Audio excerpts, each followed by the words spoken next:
Divorcee হয়ে বাবার বাড়ি পড়ে আছি ১.৫ বছর হয়। আমার ৩.৫ বছরের ছেলেটা ২ বছর হলো বাবার গলার স্বর পর্যন্ত শুনতে পায়নি। শুনেছি লোকটা এর মধ্যেই অল্প বয়সী একটা মেয়েকে বিয়ে করে সুখে আছে। আর আমি দিন রাত ভাবির খোঁটা আর মায়ের কথা শুনে দিন কাটছে আমার। ছোট ছেলেটা কত বায়না ধরে, কখনো খেলনা কিনে দিতে বলে, কখনো কোনো খাবার।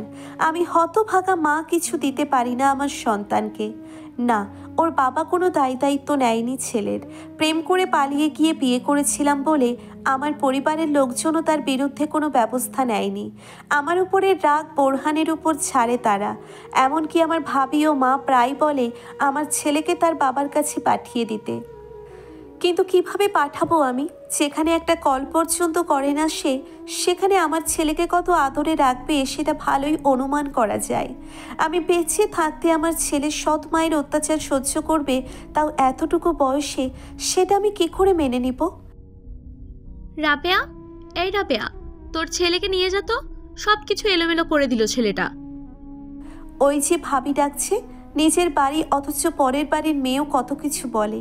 রান্নাঘরে বসেছিলাম আমি, ঘরে গিয়ে দেখলাম ভাবির মেয়ে মানে আমার ভাইঝির একটা খেলনা দেখে আমার ছেলে চেয়েছিল শুধু, তাতেই থাপ্পড় দিয়ে দিয়েছে ভাবি। বোরহান আমাকে দেখেই ছুটে এসে জড়িয়ে ধরে কেঁদে কেঁদে বলল, মা, আমাকে ওই খেলনাটা কিনে দাও না। না, কোনো কিছু কেনার সামর্থ্য আমার নেই, আগেই বলেছি। বোরহানের বাবা আমাকে বিয়ের পরে আর উচ্চ মাধ্যমিক পরীক্ষা দিতে দেননি, তাই চাকরি করার কোনো যোগ্যতা পর্যন্ত আমার নেই। ছেলেকে কোলে তুলে মাথায় হাত বলিয়ে দিতে দিতে রান্নাঘরে এসে বসলাম আবারও। ভালো তো দুজনেই বেসেছিলাম, তাহলে বোরহানের বাবার সব দায়িত্ব আমাকে দিয়ে কেন এইভাবে ছেড়ে দিল আমাকে? আমি তো সংসার করতে চেয়েছিলাম, ইচ্ছে করে তো ডিভোর্স চাইনি। তবুও কেন এই সমাজে ডিভোর্সি বলে সবাই আমার দিকে শুধু আঙ্গুল ওঠায়? কই, বোরহানের বাবাকে তো কেউ ডিভোর্সি বলে না। এলাকার কিছু ছেলেদের জন্য রাস্তায় বের হতে পারি না। আজে বাজে প্রস্তাব দেয়, ইশারা করে। ভাবি শুনলে বলে, ডিভোর্সি মেয়েকে তো ওইসব প্রস্তাবই দিবে, তোকে তো আর বিয়ে করার জন্য কেউ বলবে না। এসব শুনে আমার মা পর্যন্ত কিচ্ছু বলেন না।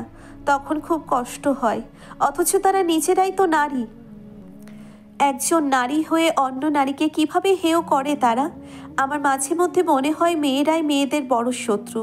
অনেক ছেলেদের তো মজা করে এটা বলতে শুনি, ডিভোর্সি কোনো মেয়ে থাকলে দায়িত্ব নিতে চায়। কিন্তু কেন এই উপহাস? আজ যদি সেই ছেলেদের বোনের সাথে এরকম হতো, তখন তারা কি করতো? হাতের ৫ আঙ্গুল যেমন সমান হয় না, তেমনই সব মেয়েও একরকম না। ডিভোর্স হয়ে গেছেই মানে কেউ স্বেচ্ছায় সংসার ত্যাগ করে না। কেউ কেউ শেষ নিঃশ্বাস পর্যন্ত সংসার করার জন্য চেষ্টা করে, কিন্তু সমাজ সেসবে থোড়াই কেয়ার করে। তথাকথিত এই ভদ্র সমাজে প্রেমিকের সাথে বন্ধ ঘরে সময় কাটানো মেয়েদের দিকে কেউ আঙ্গুল ওঠায় না। তাদেরকে কেউ বলে না তারা সমাজের কলঙ্ক। অথচ বৈধভাবে সংসার করা মেয়েটাকে তালাকের পরে শুনতে হয় সে সমাজের কলঙ্ক। আমি চাই এই সমাজ আমাদের হেয় চোখে না দেখুক।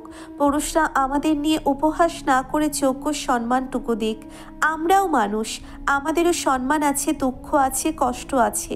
আমাদেরও অধিকার আছে মাথা উঁচিয়ে বাঁচার। হ্যাঁ, আমি একজন ডিভোর্সি বলছি।